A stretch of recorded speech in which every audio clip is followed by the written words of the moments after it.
Good evening, my friends. How y'all doing? I should say good evening, peeps. But somebody complained the other day and said, I wish you wouldn't say peeps. So, because of that, what up, peeps? How y'all doing today? I hope everybody's doing well for whatever craziness you may be enduring in this world. And, I just decided to sit down and make a little warm video about life and existence and corruption and how bad is the world and, what is love, all these things that come to mind. It's very difficult to organize and put together a video where I can talk about all the ideas and not leave something out, which is why I don't plan my videos. It's the reason I don't edit them or edit things in or out. It's like, what's the point? People are only going to pick up on certain parts that they need to, and for the rest of it, it's very difficult to discuss some of these things, is what I mean. When you get into the existential part of life, it attracts a lot of people who are really curious about, the deeper meanings, but also you meet a lot of people who just, whatever. Oh, getting too much thinking, oh, I don't want to think too deeply about life, oh, these things are, I've already got all this figured out, whether, from whatever side, the arrogance that some people have about what they think they know, the people who tell you, I'm going to give you the truth and I'm going to tell you how it is. I don't even spend time really talking to people like that. If you can present something to me that I can work with, so be it. But this is a realization I've come to after years of searching in my own world, my own life. The realization that if you really have something to share and to show, then you should be able to speak it in terms. There's none of this like, well, we know what's up, we know what's up, the old winks and nods people give. But then when you break it down and say, okay, what is it that you're both winking and nodding about, both people have a completely different story. Or when somebody says something and the other guy's like, I understand, but really they don't. They think they do. And this is the misunderstandings, misinterpretations we have of one another. And I've so many times when somebody thought they understood something or what I meant, I would be like, well, okay, what is it that you think that I mean? And in the end, we realize that people misunderstand each other a lot more than they don't. So what happens is, and I guess the kind of premise of this video to start is, how bad is the world? I talk to people who say that the world is corrupt and everyone's corrupt and they don't trust their neighbors and they don't trust anyone.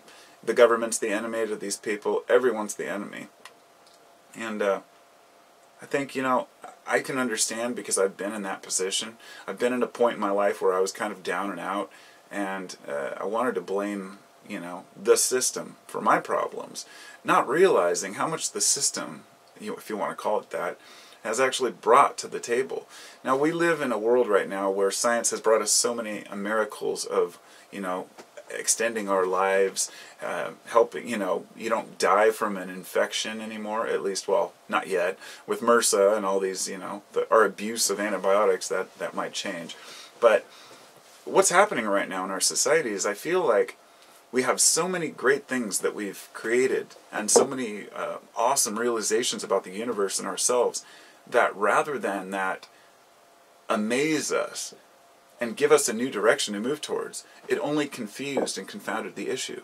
Because for thousands of years, everyone who had their little communities lived in their own bubble, whatever religion they wanted to believe. It was usually a state-mandated religion, and that was for the sake of not confusing the issue. This is why people who are walking around preaching, no, this is the true religion, we're hanged and crucified and whatnot.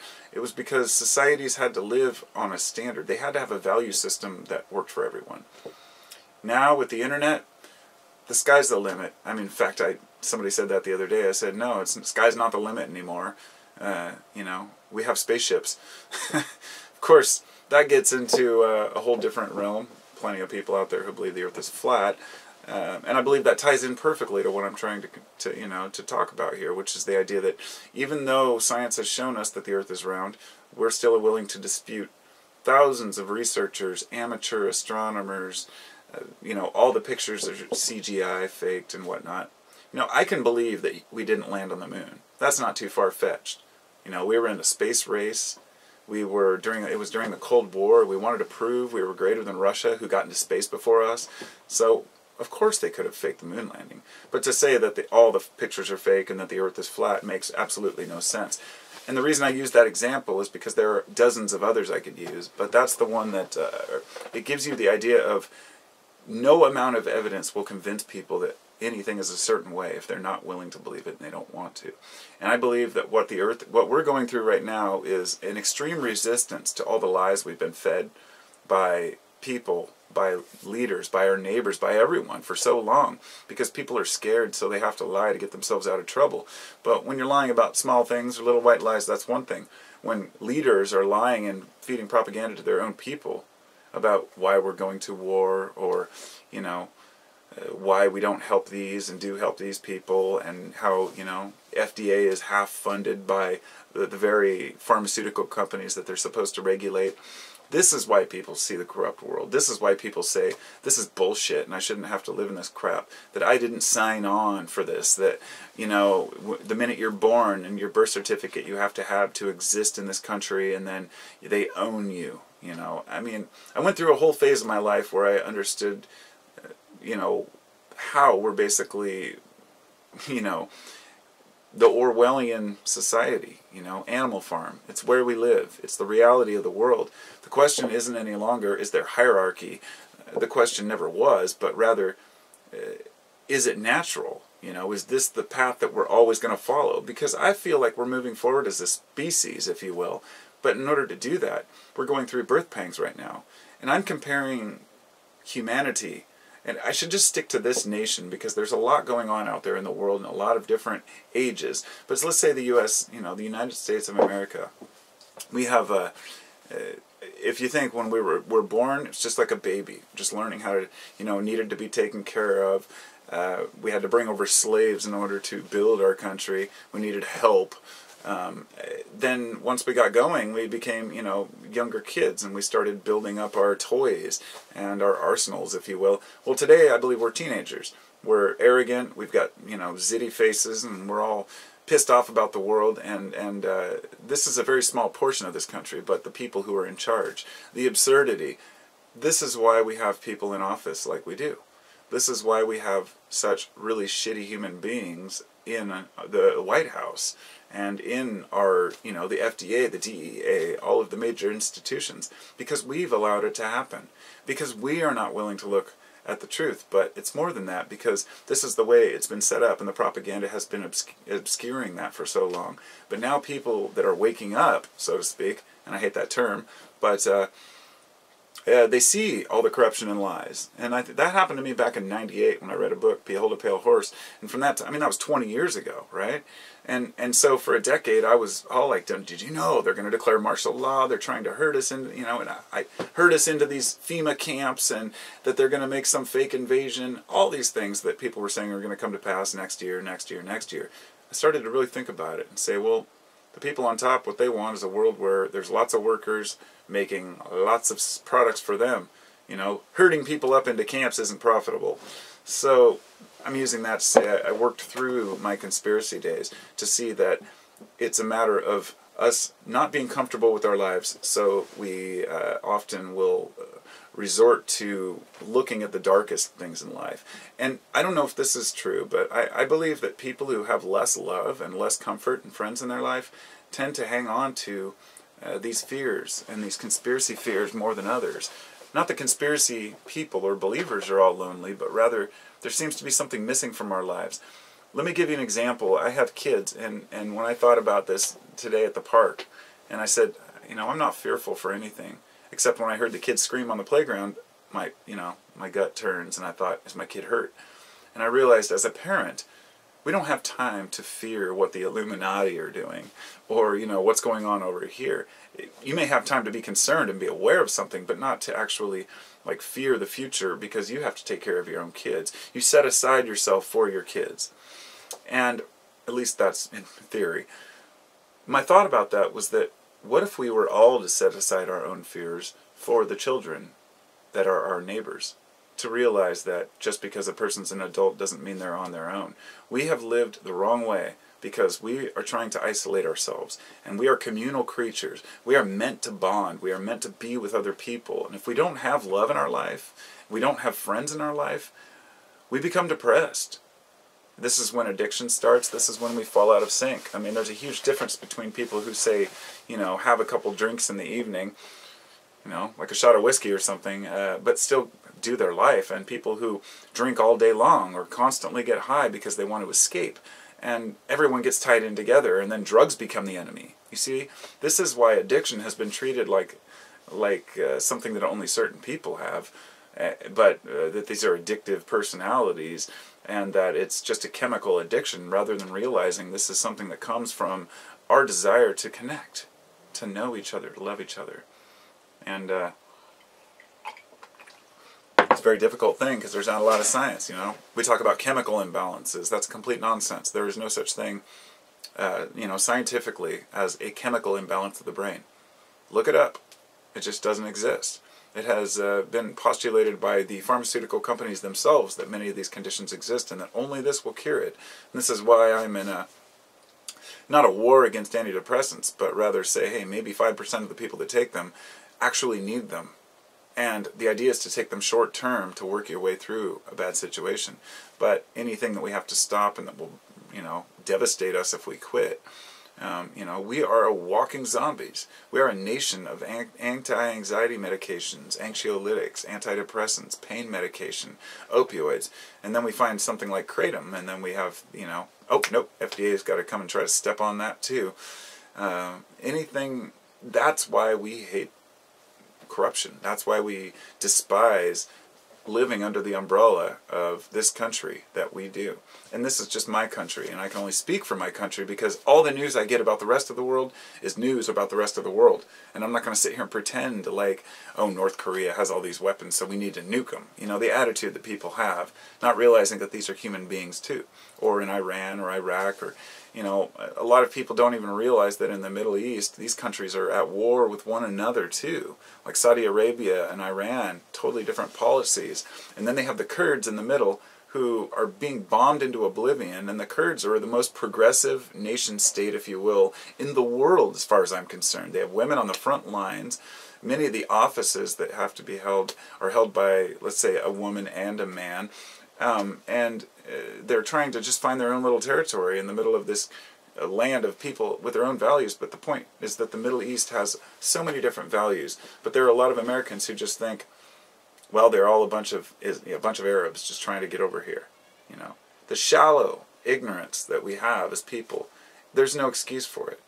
So another thing that's bothering us in this world is the fact that we're told, you know, we need more motivation. And I've been thinking about this lately, that I'm like, you know, yeah, I need to get motivated and get this done, and I know I could grow and build my income and all these things. And then I think, but why? It seems to be motivation versus vacation. As Americans working 40 hours a week, you know, that's considered, you know, the standard. But, you know, people will never cease to brag when they've worked 60-hour weeks. As much as people will say, oh, I hate working so much, they'll tell you about it. Because it's somewhat of a bragging right. I work so hard. And the idea is you work so hard, but no matter how much money you have to show for it, are you happy? Is your family happy? Are you spending time at home with your family? You know, doing the right thing in life is very difficult. It's easy to just, you know, do the right thing when it comes to, you know, the feeling, you know, following our heart, following our intuition. But when it comes to, say, business, you're in this competitive edge with, you know, lobbyists who support these huge companies who make it very difficult for smaller companies to start up, or smaller news organizations, media, anybody who's trying to stand up against these policies, against big government, against big pharma, oil, any of this, they just get knocked down. And that's where the real conspiracies lie. The idea that it's not even a conspiracy, it's just like if you try to stand up against the big boys, you get smacked. And so people feel that they have no hope. And all the while this is happening, people's beliefs are changing. You know, they're exposed. They may have grown up in a small town only believing one, you know, in their religion, and then they're exposed to the internet where they realize that not everybody believes what they believe, and that maybe some of the original texts that they're being taught aren't the correct ones. And that's what I mean about raising your kids, raising your friends, your family, also those around us, nurturing. The people who are watching this video right now, I care about you. I don't know all of you. I don't know any of you, really, except for, you know, my regular subs, but still, you're just a name and words. You know, I've never met you in person, but I care about you because of the words that you share with me.